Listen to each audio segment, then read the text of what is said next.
तो आज की क्लास में आप लोगों का वेलकम है स्टूडेंट सभी का। जो लोग ऑनलाइन ज्वाइन कर रहे हैं उनका भी वेलकम है। सबसे पहले मैं आप लोगों को कुछ टर्म्स की क्लैरिटी बता दूं, जैसे स्ट्रेस और प्रेशर। सबसे पहले ये भी सुनो आप लोग की क्लास 11 फिजिक्स जो आप लोग पढ़ रहे हैं उसके चैप्टर 1 में आप लोगों को सारी क्वांटिटीज के नाम पता चल जाएंगे, लेकिन हम किसी भी क्वांटिटी का डिटेल नहीं करेंगे। जैसे उसी में एक टर्म है स्ट्रेस, और ये तुम लोगों को मैकेनिकल प्रॉपर्टीज ऑफ सॉलिड्स में पढ़ने को मिलेगी। टर्म क्या है? Mechanical properties of solids.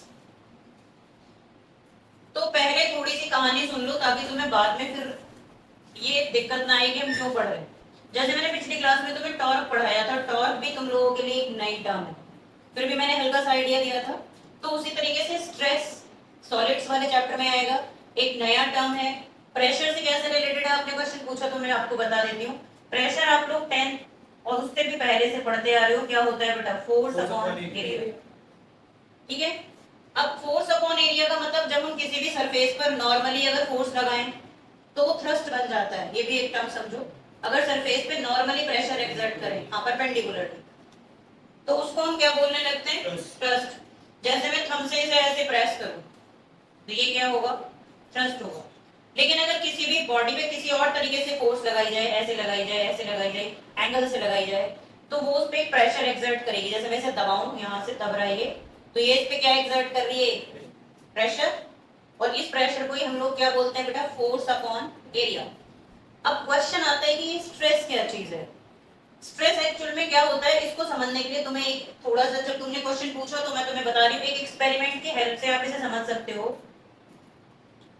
आप एक वायर इमेजिन करो, इसमें कॉपर का वायर समझ सकते हैं, और उस वायर पर हम एलोंगेट फोर्स अप्लाई करें नॉर्मली, नीचे से खींच रहे वायर को। ये एक्सपेरिमेंट आएगा तुम्हारी क्लास में, यंग्स एक्सपेरिमेंट, कुछ स्कूल कराएंगे 11th में, लेकिन ये चैप्टर 9 का पार्ट है, चैप्टर 8 का। अब फोर्स लगाओगे तो वायर खींचेगा। अब इसमें इमेजिनेशन में प्रॉब्लम आएगी, क्योंकि आप सोचोगे कि हम कॉपर के वायर को पकड़ के खींच रहे हैं तो हमसे तो नहीं खींचता, मैं भी नहीं खींच पाऊंगी, कोई भी नहीं खींच पाएगा नॉर्मली। किसे लग रहा है कि वो कॉपर के वायर को ऐसे खींच देगा? थोड़ा सा भी मोटा वायर है, खींच पाएगा? बोलो। टेंसाइल होता है, शायद खींच जाएगा, बट उसे हम मैनुअली अगर खींचे हाथ में पकड़ के, अगर यहाँ कोई वेट हैंग करें, लोड हैंग करें, हैवी वेट, तो वो खींचेगा। ठीक है, लेकिन अगर हम विजिबल चेंज देखना चाहें तो हम नहीं देख पाएंगे। लेकिन रबर बैंड को देख सकते हो। बोलो, रबर को मैं खींचूं अभी खींच जाएगी? तो रबर बैंड हालांकि इलास्टिक बॉडी में नहीं आती, तो तुम इसी से समझो कि आपने फोर्स लगाया और वायर में थोड़े से एलोंगेशन आ गए। अगर ओरिजिनल लेंथ एल है और इसमें एलोंगेशन क्या आ गया बेटा? डेल्टा। एलोंगेशन डेल्टा आ गया।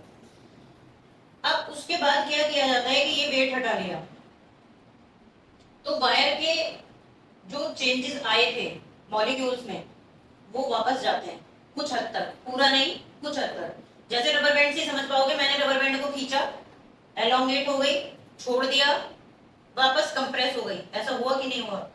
तो इसमें ये बताया जाता है कि जब आप वायर पे नॉर्मल फोर्स लगाते हो तो जो वर्ड आप यूज कर रहे थे ना, टेंसाइल, वो करेक्ट वर्ड है। इसमें टेंसाइल स्ट्रेन जनरेट होता है। क्या होता है स्ट्रेन? फिर एक नई टर्म बता रही हूँ, और उसका रीजन होता है टेंसाइल स्ट्रेस। तो ये दोनों टर्म रिलेटेड है। अब ये स्ट्रेस क्या है फिर से समझो।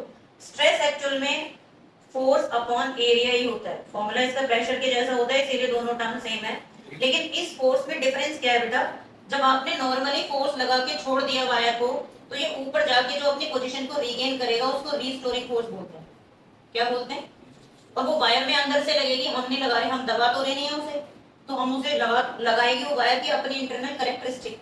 कौन वायर कितना दबेगा, वो उसके मॉलिक्यूल, उसकी बॉन्डिंग कितने स्ट्रेच हुए, कितनी इलास्टिसिटी है, इससे डिसाइड होगा। तो इसका फॉर्मूला होता है internal restoring force upon area. भी ऐसे नहीं लिखते, क्या लिखते हैं? Area of cross section.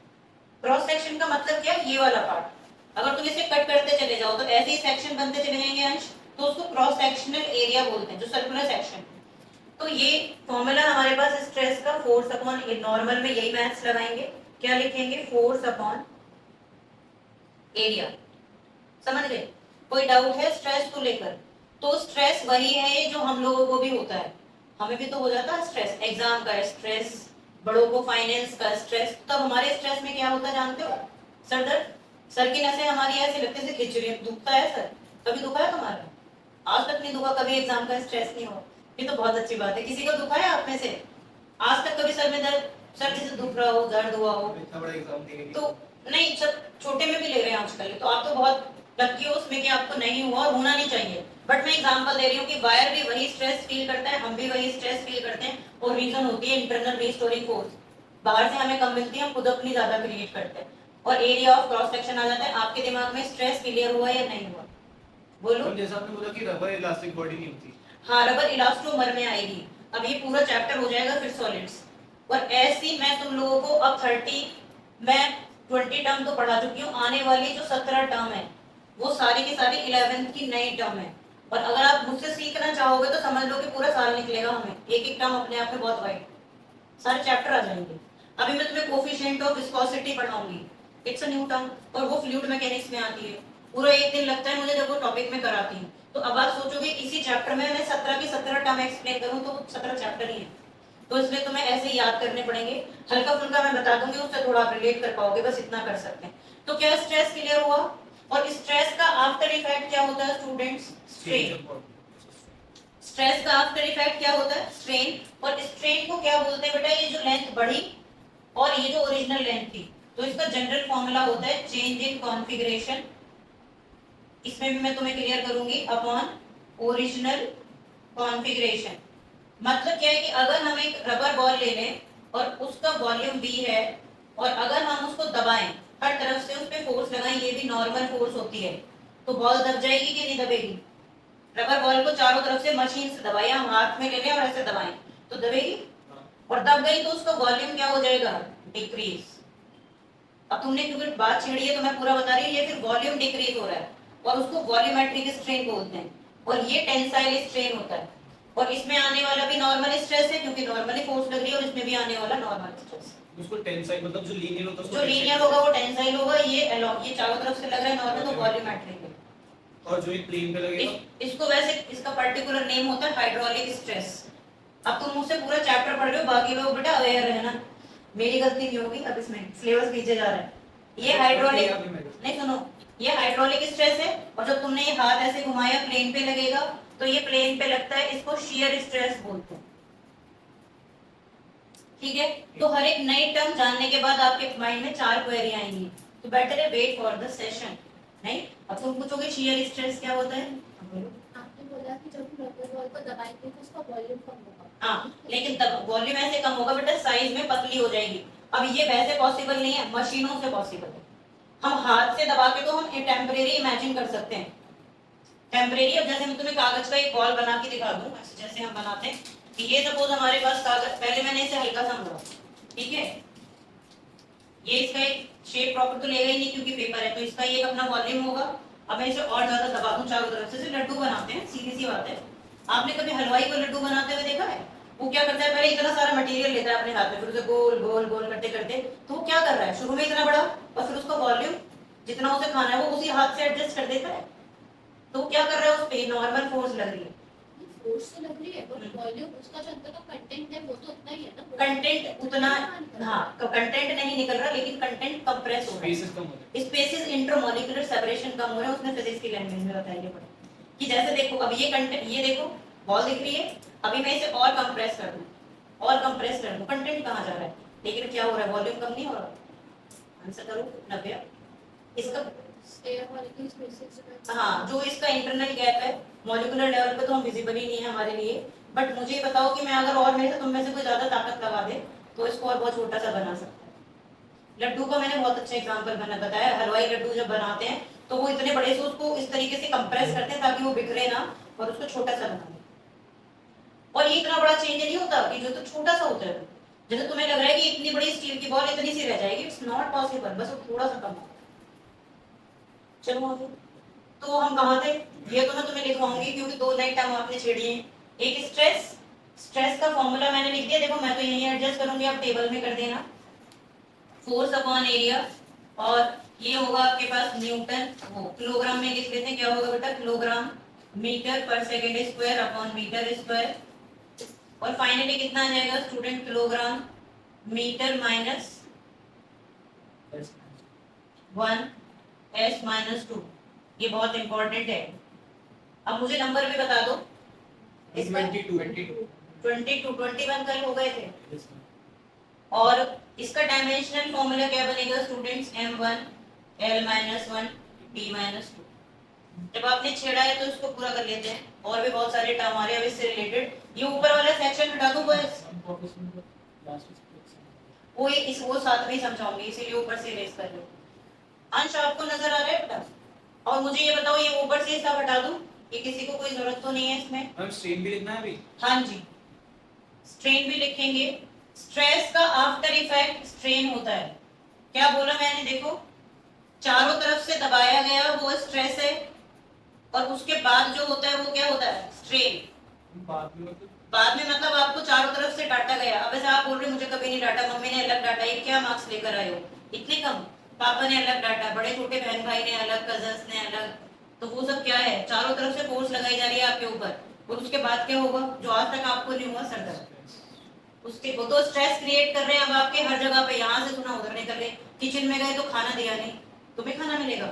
क्या किया है तुमने? इतने बुरे मार्क्स। फिर एक फोर्स लगा दी उधर से किचन में। तो ये क्या हो रहा है तुम्हारे ऊपर? फोर्स, यानी स्ट्रेस तुम फील करोगे, और उसका आफ्टर इफेक्ट फाइनली क्या हो जाएगा? फिर तुम्हें कोई कुछ भी नहीं बोल रहा, लेकिन रात तक सर का दर्द नहीं गया। वो किसकी वजह से हुआ? स्ट्रेस का आफ्टर इफेक्ट क्या होगा? स्ट्रेन। और स्ट्रेन में बॉडी एलोंगेट होती है या कंप्रेस होती है? या तो वो खिंच जाएगी, तार है जैसे, और या फिर बॉल है, ये क्या हो जाएगी बेटा? कंप्रेस। आपके एग्जाम्पल हर्ष में इसलिए ले रही हूँ ताकि आप प्रैक्टिकली फील कर पाओ। ये बात समझ में आ रही है फिजिक्स में? वैसे स्ट्रेस में बॉडी को कंप्रेस करेंगे, और फोर्स लगा रहे हो, और उसका वॉल्यूम चेंज होना ही स्ट्रेन है। तार का खींचना ही स्ट्रेन है। पर दोनों अलग है, वॉल्यूमेट्रिक है और वो टेंसाइल होता है। इसीलिए इसमें फॉर्मूले को जनरलाइज किया गया है, चेंजिंग कॉन्फ़िगरेशन। और याद रखना, इस चैप्टर के न्यूमेरिकल में इनमें से एक भी डेफिनेशन काम नहीं करेगी, सिर्फ डायमेंशन काम करेगी। तो बेटर है हम इस चैप्टर से बाहर निकले, इसको खत्म कर दें। Change in configuration upon original configuration. Changing configuration upon original configuration. Yes, हाँ जी, हाँ जी, स्ट्रेन है 23rd। अब देखो बेटा, अब मुझे एक बार अपना मैथ्स का दिमाग लगा के बताओ, अगर मैं यहाँ चेंज इन लेंथ लिखूं और नीचे ओरिजिनल लेंथ लिखूं, सब लोग सुनो, change in length, original length, तो ऊपर भी लेंथ आ गई, नीचे भी लेंथ आ गई, तो यूनिट क्या बनेगी? मीटर से मीटर कट हो जाएगा। तो ये ऐसी क्वांटिटी है जिसकी कोई यूनिट नहीं होती है, और जब कोई यूनिट नहीं होगी तो इसकी कोई भी डायमेंशन नहीं होगी। और फिजिक्स में जब डायमेंशन नहीं होती तो m0 l0 t0 लिखते हैं। मगर न्यूमेरिकल सॉल्व करने पे कोई डायमेंशन प्लस स्क्वायर का एनर्जी हाँ, लिखना पड़ेगा। नो डायमेंशन को हम ऐसे लिखते हैं, यंग्स मॉड्यूलस, ये साइंटिस्ट के नाम पर है। वो तुम्हें यंग्स मॉड्यूलस बोल सकता है। मॉड्यूलस ऑफ इलास्टिसिटी इसका जनरल फॉर्म है, ये भी इसी चैप्टर में आएगा, मॉड्यूलस ऑफ इलास्टिसिटी। एक साइंटिस्ट और आता है, बल्क मॉड्यूलस। तुम्हें न्यूमेरिकल में कुछ भी दिख जाए, तुम्हें साइंटिस्ट से मतलब नहीं है, बस तुम इलास्टिसिटी वर्ड देखना बेटा। अगर ये आ जाए तो इसका फॉर्मूला होता है स्ट्रेस अपॉन स्ट्रेन। अब देखो दोनों रिलेटेड थे तो मैंने साथ साथ करा दिया। यंग का सिंबल y होता है, बल्क मॉडुलस का सिंबल b, और मॉडुलस ऑफ इलास्टिसिटी का सिंबल e ले सकता है, e। आप बोल दो बेटा सूर्यांश। किसी भी फिजिकल क्वांटिटी का कोएफिशिएंट क्या होता है? कोफिशिएंट उसका एक कांस्टेंट की तरह वर्क करता है, जो कि एक उसकी प्रॉपर्टी पर डिपेंड करेगा। जैसे अभी मैं पढ़ाऊंगी कोफिशिएंट ऑफ विस्कोसिटी, तो जो कोफिशिएंट होता है वो मटेरियल के नेचर पे डिपेंड करेगा, तो वो भी आ रहा है। यहाँ तक कोई दिक्कत बेटा? सारे साइंटिस्ट ने बोला कि ये जो रेशो होती है ये किसको डिसाइड करती है? इलास्टिसिटी को। और इससे अगर आप इसका देखो क्या यूनिट बनेगा, स्ट्रेन का तो कुछ होता ही नहीं है। तो अब तुम्हें देखो याद रखने में कैसी कितनी आसानी हो गई कि जो स्ट्रेस का होगा वो इन सब का होगा। याद रख लोगे? ये सब ऐसे एक मार्क कर लेना, ये सब सेम है। तो क्या होगा बोलो? किलोग्राम। स्ट्रेस का डायरेक्ट लिख दो, मीटर -1 s-2, और इसका तो कुछ होगा ही नहीं, तो ये क्या आ गया तुम्हारे पास? m l-1 e-2। Any problem? ये लिखा है बल्क मॉड्यूलस का, बल्क साइंटिस्ट का नाम है। कहीं तुम्हें क्वेश्चन में सपोज लिखा मिल जाए, इसलिए मैं आप लोगों को बताऊं। और कोई क्वेरी आ रही है किसी के माइंड में तो बोल दो बेटा, फिर मैं 25th टर्म बता रही हूँ आपको, कोफिशिएंट ऑफ विस्कोसिटी। और सबसे ज्यादा पूछे जाने वाली ये टर्म है डायमेंशन में क्वेश्चन में भी यही सबसे ज्यादा यूज होगी। इसका सिंबल ग्रीक अल्फाबेट ईटा होता है। क्या बोला मैंने? ईटा। इंग्लिश अल्फाबेट के हाथ पैर खींचते हैं हम, जैसे एन का लेग, राइट लेग नीचे खींचोगे तो कौन बन जाएगा? ईटा। बनाना सीखो। तो ये कोफिशिएंट ऑफ विस्कोसिटी क्या है बताना पड़ेगा पहले मुझे, तब हम आगे चलेंगे। मुझे ये बताओ स्टूडेंट्स की इतना ही हटा दूं कि 23 और 22, तो थोड़ा सा ध्यान दो फिर, ताकि तुम्हें रटना ना पड़े कोफिशिएंट ऑफ विस्कोसिटी को। आप लोग coefficient of viscosity, coefficient of viscosity सबसे पहले ये समझ लो कि ये फ्रिक्शन के जैसा टर्म है बेटा। फ्रिक्शन तुम्हारे लिए नया नहीं है, तो ध्यान से समझना। फ्रिक्शन जो तुम लोग अब तक जानते हो वो कांटेक्ट फ्रिक्शन होता है, या ये सॉलिड्स में आने वाला फ्रिक्शन होता है। साइकिल चल रही है रोड पर, पेडल लगाना बंद कर दिया तो साइकिल रुक जाती है। रीजन क्या होता है? साइकिल के टायर और रोड के बीच में क्या लग रही होती है? फ्रिक्शन। ये आप पहले से ही जानते हो, ठीक है। अब जो विस्कोसिटी होती है ये भी एक तरीके का फ्रिक्शन होती है, लेकिन इसका नाम होता है इंटरनल फ्रिक्शन। ये एक्सटर्नल है और ये कौन होता है बेटा? Internal friction. और ये याद रखना कि ये हमेशा किसमें लगेगा? लिक्विड्स में। बहुत ज्यादा डिटेल तो चैप्टर में आएगी, अब जरूरी बात सुन लो। इस फ्रिक्शन की वजह से होता क्या है कि अगर हम एक ग्लास में पानी ले लें और उसे स्पून से चर्न करें, पानी ले लिया और चम्मच से घुमा रहे हैं उसको, तो क्या होगा बताओ? कोई नहीं बोल रहा। चम्मच से पानी घुमा रहे हैं हम, तो गोल गोल घूमेगा, गोल गोल घूमेगा। आपने स्पीड से घुमाया और छोड़ दिया। जब तक हम स्पून से चर्न कर रहे हैं तो पानी गोल गोल घूम रहा है, ठीक है। और जैसे ही आप स्पून बाहर निकालोगे तो क्या पानी घूमता रहेगा या रुक जाएगा? थोड़ी देर के लिए घूमना रुक जाएगा। थोड़ी देर के लिए, यानी 1 सेकंड की हार्डली घूमेगा और उसके बाद रुक जाएगा। तो क्या रीजन था? इसका रीजन क्या होता है? विस्कोसिटी एक इंटरनल फ्रिक्शन जो लिक्विड की डिफरेंट लेयर्स में लगता है। न्यूटन ने इसको डिस्कस किया था, डिस्कवर किया था। उन्होंने बताया, ध्यान से देखना, लिक्विड की वो लेयर जो ग्लास के कांटेक्ट में सबसे पहले रुक जाएगी, उसके बाद वो उसके अंदर की लेयर्स पे एक फोर्स लगाती जाएगी और धीरे धीरे सारी लेयर्स कैसे आ जाएंगी? रेस्ट में।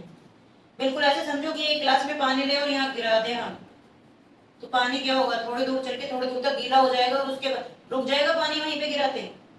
क्या होगा? फर्श पे चलेगा और फैल जाएगा और थोड़ी देर बाद रेस्ट में आ जाएगा। अगर मैं वहीं पे थोड़ी दूर जाके ग्लिसरीन गिरा दूं, मस्टर्ड ऑयल गिरा दूं अलग अलग जगह पे, तो क्या सब इक्वल डिस्टेंस कवर करेंगे या फिर सबका डिस्टेंस डिफरेंट होगा? डिफरेंट होगा। और वो किससे डिसाइड होता है? मीडियम की विस्कोसिटी से। तो विस्कोसिटी क्या है? लिक्विड की डिफरेंट लेयर्स में एक ओपोजिंग फोर्स लगती है जब वो मोशन में होती है, चाहे वो ग्राउंड पर हो या कंटेनर में, और उस पर एक बैकवर्ड फोर्स लगती है, जैसे साइकिल के टायर पे लगी होती है ना पीछे, वैसे लिक्विड की लेयर जो हमें नहीं दिखती। और उसी फोर्स को क्या बोला गया बेटा? विस्कोसिटी। इसको न्यूटन ने बताया। जो लेयर है वो ऐसे होती है, जब तुम पानी गिराओगे तो वो एक लाइन में फ्लो करता है या फैल जाता है? तो वो इस लेयर का एरिया होता है, एरिया लेयर। तो न्यूटन का कहना था कि यहाँ पर जो बैकवर्ड फोर्स लगती है ये डायरेक्टली प्रोपोर्शनल होती है एरिया ऑफ ईच लेयर के change of velocity with distance. ध्यान से देखो, अगर ये लेयर v वेलोसिटी से चल रही है, सपोज d स्मॉल के लिए होता है, हम डेल्टा भी यूज कर सकते हैं, दोनों में, कुछ बुक्स में ये लिखा है कुछ में ये। अगर ये लेयर v वेलोसिटी से चल रही है तो इसके ऊपर वाली लेयर की वेलोसिटी थोड़ी ज्यादा होगी। क्यों होगी ज्यादा? क्योंकि वो नीचे जो ग्राउंड में है वो सबसे पहले फ्रिक्शन क्रिएट करेगी, फिर और तेज, फिर और तेज, फिर और, बाद में ये सबसे तेज चल रही होगी। और जिसमें डिस्टेंस कौन है बेटा? डेल्टा, या d ले लेती हूँ, मैंने d लिखा है x। ये सब समझने की कतई जरूरत नहीं है अभी, लेकिन फिर भी आपको क्लियर हो इसलिए मैं बता रही हूँ। v वेलोसिटी है और d यानी स्मॉल डिस्टेंस के साथ जो बड़ी वेलोसिटी वो dv है। तो न्यूटन का कहना था कि ये जो फोर्स लगेगी पीछे की तरफ, ये हर एक लेयर के एरिया पर डिपेंड करेगी, उसका वेलोसिटी डिस्टेंस के साथ कैसे चेंज हो रहा है उस पर डिपेंड करेगी। और ऐसा नहीं है कि तुम्हें ये टर्म देखने को नहीं मिलेंगी, इसका नाम होता है वेलोसिटी ग्रेडियंट। एक नई टर्म पढ़ रहे हो आज, इसका नाम क्या होता है बेटा? Velocity gradient. अब वेलोसिटी आपके लिए नया नहीं है, आप जानते हो। ग्रेडियंट का मतलब होता है change of that quantity with distance. क्या बोला मैंने? Change of that quantity with distance. जैसे तुम एक्सीलरेशन पढ़ते हो, rate of change of velocity, तो जहां रेट लग जाता है हम टाइम के साथ चेंज देखते हैं। Power, rate of work done, किसके साथ चेंज देखोगे टाइम। और जहां फिजिक्स में तुम्हें ग्रेडियंट मिल जाए लिखा हुआ, तो अब याद रखना ये बात, किसके साथ चेंज देखेंगे। डिस्टेंस हाँ, 12th में फिर दोबारा कोई नहीं बताएगा ये चीजें, क्योंकि 12th में तो बस यूज होंगी। अब 11th में एक टेम्परेचर ग्रेडियंट आएगा आगे, तो उसमें टेम्परेचर का चेंज किसके साथ देखेंगे, डिस्टेंस। कोई प्रॉब्लम हो भी तो भी उसके साथ अब ध्यान दो आप, न्यूटन ने यहाँ पर एक कांस्टेंट लिया है ईटा, और माइनस साइन लगाया उन्होंने, माइनस लगाया कि फोर्स उसको पीछे खींच रही है, और ईटा ही किसको शो करता है, कोफिशिएंट ऑफ विस्कोसिटी। तो तुम्हें इतनी ज्यादा टेंशन न लेते हुए बस ईटा का फॉर्मूला समझ लेना है, फोर्स अपॉन में ये नीचे आ जाएगा एरिया इनटू वेलोसिटी ग्रेडियंट। तुम्हें सिर्फ ये याद रखना है, और मैं तो ये भी याद रखने के लिए मना कर देती हूँ, बस डायमेंशन बताऊंगी वो याद रख लेना, क्योंकि इतना सब तो जब बाद में पढ़ोगे तब पढ़ लेना, पूरी 11th में क्या पढ़ेंगे फिर हम। ये कहानी हटा दो, कुछ दिमाग में रह जाएगी विस्कोसिटी की कहानी, बोल दो नव्या। जैसे कि हम एक कपड़ा है, हाँ। उस पे अगर थोड़ा सा लिक्विड गिराते हैं, Right. पानी गिरा रहे हैं, गिरा रहे हैं, तो वो कुछ डिस्टेंस तक जाके कवर करता है कपड़े हाँ जी को, बिल्कुल। और फिर रुक जाता है, तो उसमें भी विस्कोसिटी लगती है। हाँ, उसमें सरफेस कपड़ा हो गया, यहाँ फर्श है, फर्श पे ज्यादा फैल जाएगा, तो मिट्टी में डाल दो पानी, बिल्कुल भी नहीं फैलेगा, जरा सा बस जरा सा होगा। मिट्टी कितनी है उस पर डिपेंड, मिट्टी तो पूरा एब्जॉर्ब कर लेगी उसको, तो वो एक यहाँ मोशन की बात हो। क्वेरी आ रही है कोई, बेटा पूछ लो, क्योंकि अभी तो मैंने सब छोड़ा हुआ है, क्योंकि जल्दी कोई नहीं है, आप लोग कंसेप्ट बिल्ड करो, अभी पूछो कुछ पूछना चाहते हो। तो मैंने बोला कि हम लोग क्या करेंगे, बेटर है कि हम सिर्फ फॉर्मूला मैंने आपकी नॉलेज के लिए बता दिया, अब हम सिर्फ इसकी यूनिट देख लेते हैं एक बार, तुम्हें निकालना सिखा दूं। देखो फोर्स को तो आप लोग जानते ही हो क्या होती है बेटा, किलोग्राम मीटर पर सेकेंड स्क्वायर। इधर देखो एरिया का क्या होगा बेटा, मीटर स्क्वायर। वेलोसिटी ग्रेडियंट का मतलब है वेलोसिटी अपॉन डिस्टेंस, मैं थोड़ा डायरेक्ट कर रही हूँ, चल जाएगा। वेलोसिटी ग्रेडियंट का क्या मतलब है, जिसको कंफ्यूजन है वो लिख लेना, ये क्या होगा, वेलोसिटी अपॉन डिस्टेंस, क्योंकि बाद में हमें रटनी थोड़ी है चीजें, याद रखनी है। जरा सॉल्व करके बताना मैथ्स लगा के थोड़ी सी। एम से एम गया, एक एम से एक एम और गया, हाँ ये ऊपर चला गया, आपने सॉल्व कर लिया होगा बेटा। ये कितना आ गया, नीचे एक गया है, तो एक यहाँ पे बचा, यानी m minus 1 s minus 2 plus 1। अभी तो आप लोग फिर डायरेक्ट ही लिख लोगे, बहुत सिंपल भी है, फॉर्मूला थोड़ा भयानक है इसका, बट ये तुम्हें डायरेक्ट याद। मैं आप लोगों से बार बार पूछूंगी कोफिशिएंट ऑफ विस्कोसिटी का डायमेंशन बताइए, तो इसे डायरेक्ट याद कर लेना, ml माइनस 1 कितना नंबर हो गए, 25। तो क्वेश्चन शुरू करते हैं, 5-6 रह गई हैं, वो बीच बीच में ऐड कर लेंगे। वीन्स कांस्टेंट है, स्टीफेंस कांस्टेंट है, मुझे तो अभी सब पता है, बट पहले मैं क्वेश्चन स्टार्ट कर रही हूँ। पूरा ये लिख लो, डिटेल आपके पास होना चाहिए। लर्न आप क्या करोगे, वो जब आप रजिस्टर खोलो तो आपको ऐसा ना लगे कि हम रट रहे हैं, बाद में तो ये सब चीजें ऑटोमेटिकली समझ आ जाएंगी। इसीलिए तो एनसीईआरटी में कोई वो ज्यादा डिटेल नहीं दी, सीधा बस डायमेंशन दे दी, बट रटने से गलत हो जाता है।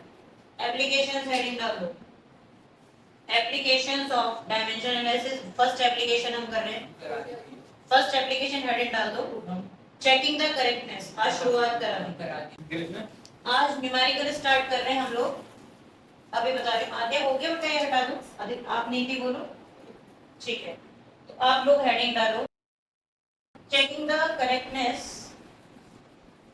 Of formula.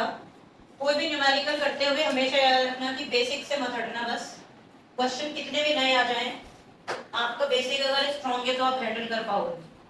Checking the correctness, या फिर वो वर्ड डाल सकता है एक्यूरेसी, चेकिंग द करेक्टनेस और एक्यूरेसी ऑफ फॉर्मूला। इसके कुछ रूल होते हैं, वो मैं आपको बता दूं, सिंपल है। ये फर्स्ट एप्लीकेशन है, और आपके सामने कोई एक फॉर्मूला देगा वो, और आपसे बोलेगा चेक करो डायमेंशन से। पता है स्ट्रिक्ट कंडीशन क्या होती है बेटा, using dimensions method.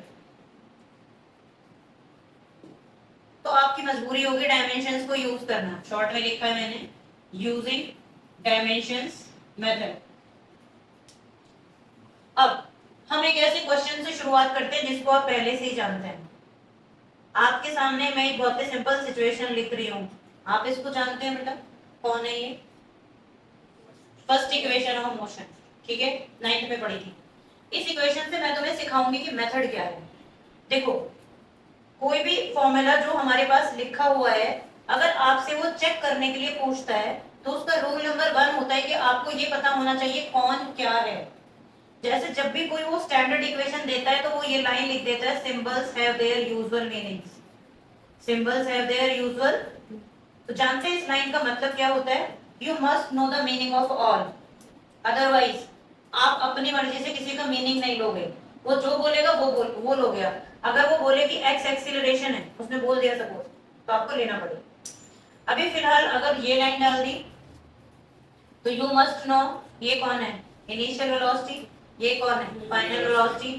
Initial final से मतलब ये डायमेंशंस के लिए दोनों क्या है, वेलोसिटी। वेलोसिटी। ए कौन है बेटा, एक्सीलरेशन, टी कौन है, टाइम। आप जब ये पता कर लोगे तो आपको डायमेंशंस लिखनी है, on writing dimensions both sides, दोनों तरफ। तो मैं लिखना सिखा रही हूँ एक क्वेश्चन में आपको, डायमेंशन ऑन एलएचएस, एक ही टर्म है। अब यहाँ खेल शुरू होगा डायमेंशंस का, जिसको याद है उतना जल्दी क्वेश्चन होगा। एक डायमेंशन गलत, पूरा क्वेश्चन गलत हो जाएगा। लेफ्ट साइड की डायमेंशन बोलो बेटा, वेलोसिटी की क्या डायमेंशन होती है, LT माइनस 1, स्क्वायर ब्रैकेट लगा दो। डायमेंशंस ऑन आरएचएस, ये वेलोसिटी क्या होगा, LT माइनस 1।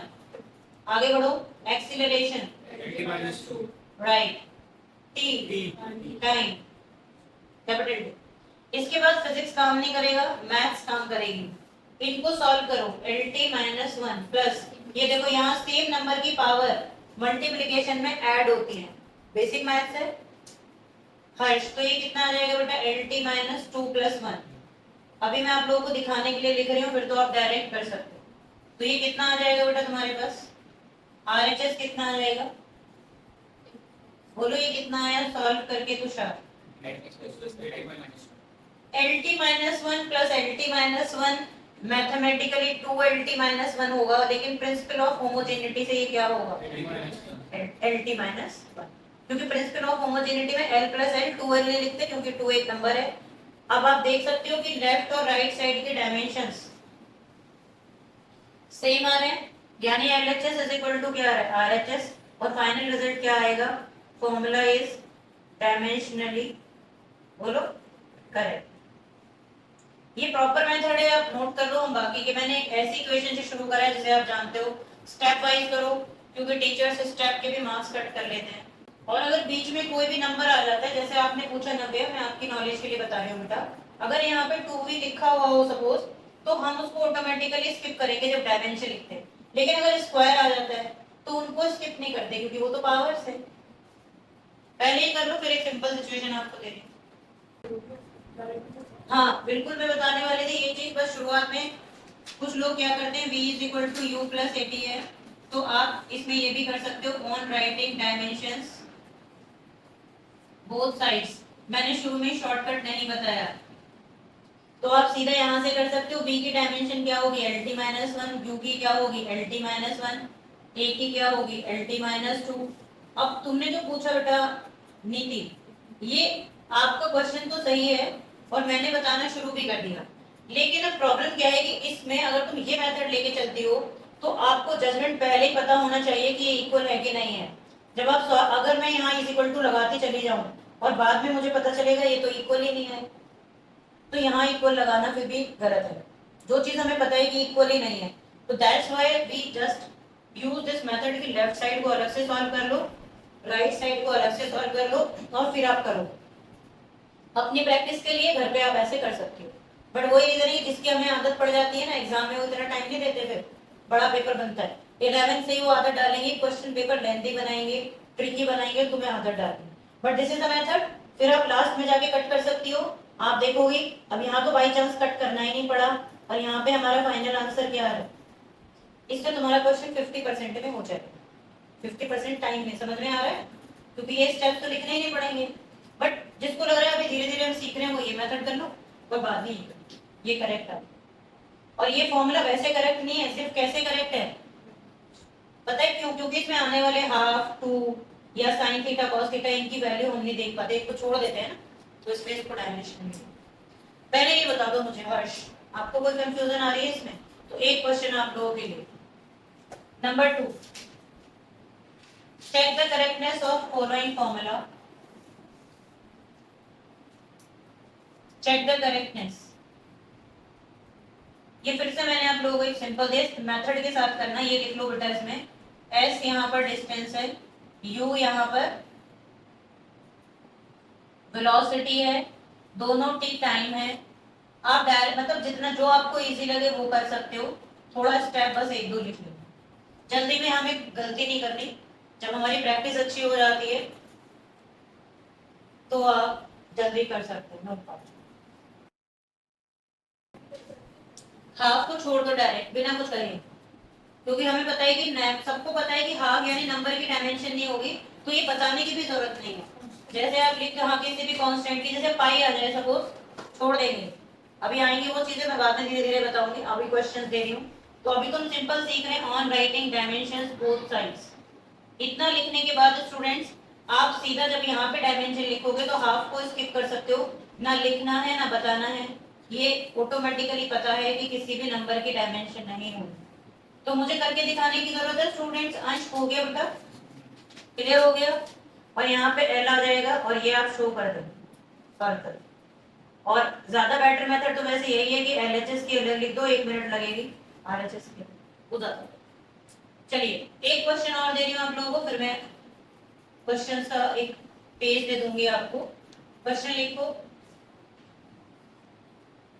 क्वेश्चन 3 है आप लोगों के लिए, lambda is equal to h upon m v square.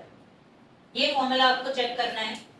बस एक चीज की गलती नहीं करनी है कि अपनी मर्जी से कोई मीनिंग नहीं लेंगे। जैसे लैम्डा वेवलेंथ है वो बताएगा, एच यहाँ पर प्लैंक्स कांस्टेंट है। क्या होती है प्लैंक्स कांस्टेंट की डायमेंशन? हाँ वेरी गुड। देखो अब सबको याद कर लेनी है, क्योंकि ना तो आप शीट से देख के लिखेंगे, जिसको याद नहीं आ रहा वो फॉर्मूले से बना लेना, एनर्जी अपॉन फ्रीक्वेंसी। इससे आपको 2 एडिशनल याद हो जाएंगी, एनर्जी और फ्रीक्वेंसी। बस वो जो शीट मैंने दी है वो एक इंफॉर्मेटिव शीट है, उसको यूज नहीं करना, अपने दिमाग में सारे डायमेंशन याद कर दो। मैं नहीं कर रही, आप लोग करो, चेक करके बताओ क्या ये सही है कि गलत है और क्या दिक्कत है इसमें। ये मास है और ये वेलोसिटी।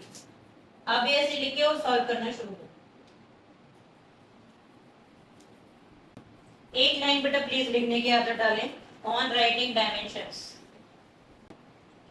आप देखो जिन लोगों ने भी सॉल्व कर लिया वो मैच कर लो। एलएचएस की डायमेंशन एल होगी, क्योंकि ये वेवलेंथ है बेटा, डिस्टेंस है।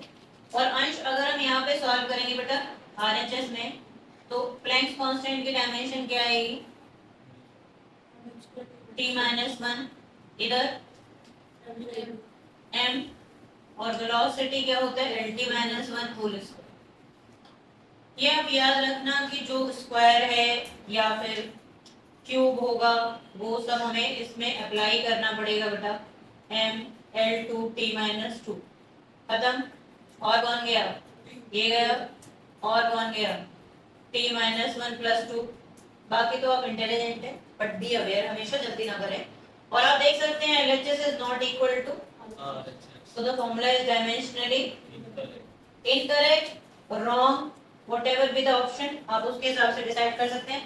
टाइप ए के क्वेश्चंस में डिस्ट्रीब्यूट कर रही हूँ क्योंकि एनसीईआरटी में क्वेश्चन नहीं है टाइप ए के ज्यादा, तो प्रैक्टिस के लिए शीट दे रही हूँ मैं आप लोगों को।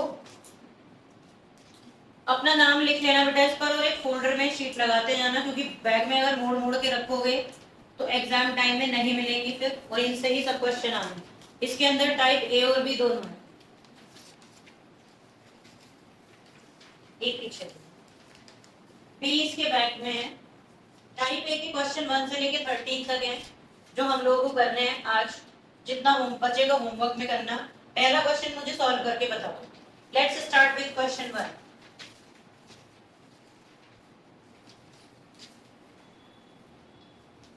आपको एक रजिस्टर लेके घर बैठ जाना है, डायमेंशंस की प्रैक्टिस करो। कल से आप डेली आपका डायमेंशंस का टेस्ट होगा, आते ही आपसे कोई भी इन 25 में से कोई भी 5 डायमेंशन पूछी जा सकता है, वो सबको लर्न कर लो। शीट में सबसे ले लूंगी आते ही, इसलिए आप लिख लिख के उनकी प्रैक्टिस करो। क्वेश्चन 1 आप करो, मैं चेक करने आ रही हूँ। हाँ, जी एक्सीलरेशन ड्यू टू ग्रेविटी, बेटा ग्रेविटेशनल कांस्टेंट नहीं है। उसने क्या लिखा है, mgh, उसने क्या लिखा है, symbols have their usual meaning. Question में लैंग्वेज क्या है, हाँ एक्स, कैपिटल जी होता है बेटा यूनिवर्सल।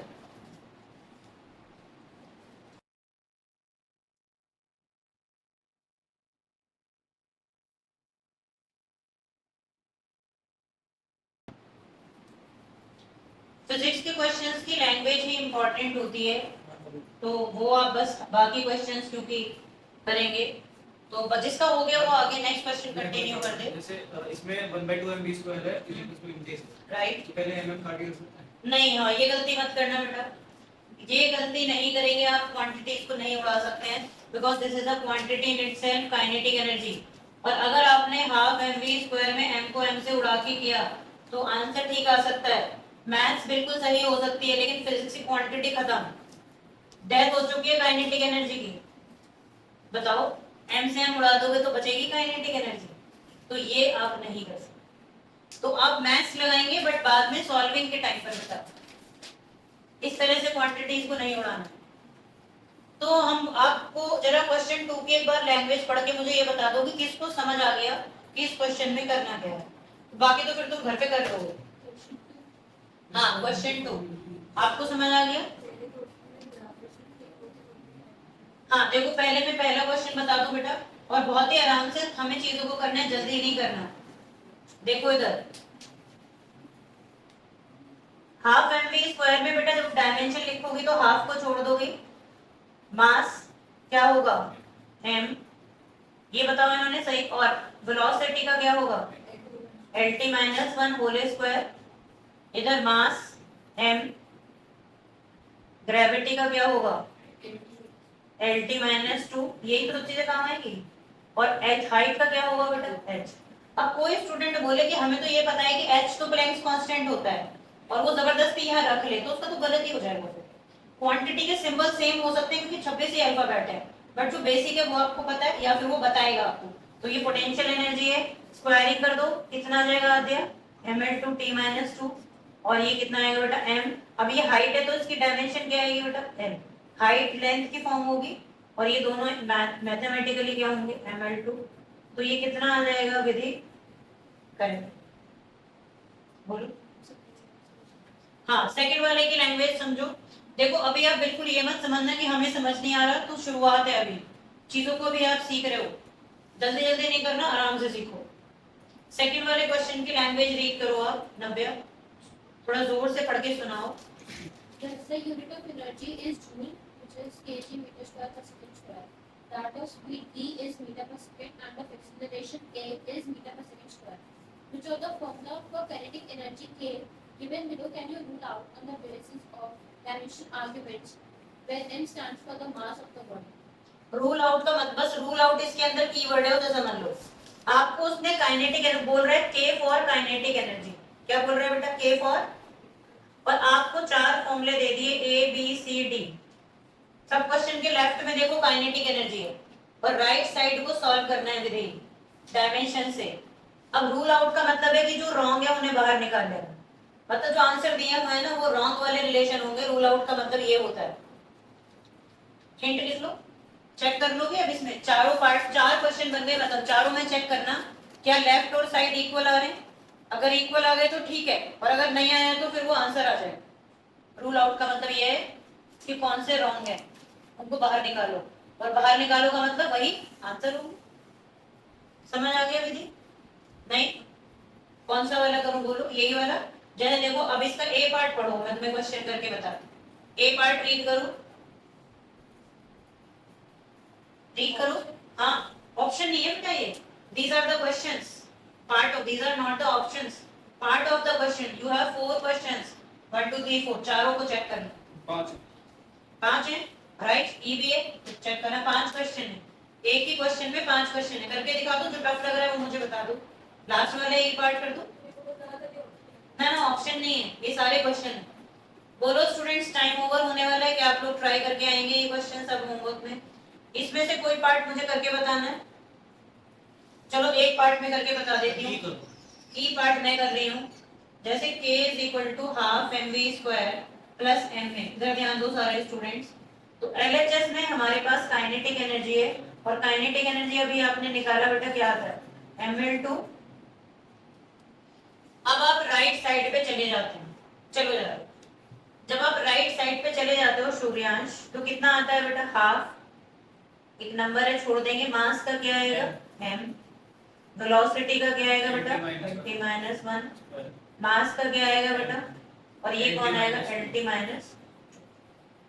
अब इधर देखो विधि को सॉल्व करेंगे तो पावर मल्टीप्लाई हो जाएगी, ml2t minus 2 plus ml t minus 2। क्या ये दोनों सेम है? अगर मैं लिखूं x प्लस एक्स स्क्वायर, आपसे पूछूं क्या रिजल्ट आएगा, तो सिर्फ हम कॉमन ले सकते हैं मैथ्स में, बाकी रिजल्ट कुछ नहीं आएगा, ऐसे ही रहेगा। तो ऐसे इन दोनों के डायमेंशंस डिफरेंट है, m है, l का स्क्वायर नहीं है, तो वो डिफरेंट ही हो गया। तो ये क्या आएगा, ये ऐसे ही रहेगा, चेंज नहीं होगा, एज इट इज। आ रही है। तो आप समझ गए, इसको यहीं छोड़ देंगे, इनको हम ऐड नहीं कर सकते क्योंकि ये डिफरेंट है और ये दोनों मैच नहीं करेंगे, RHS और RHS एक दूसरे के बिल्कुल यहीं छोड़ देंगे। और ये ई पार्ट का सॉल्यूशन है, और ई बाहर आ जाएगा क्योंकि लेफ्ट साइड की काइनेटिक एनर्जी राइट साइड की इक्वल नहीं आई। हर्षवर्धन, आप अपना डाउट पूछ सकते हैं। तो ठीक है बेटा, आज की क्लास में हम इतना ही करते हैं। टाइप ए के क्वेश्चंस आप ट्राई करके आएंगे, हम डाउट्स डिस्कस करेंगे।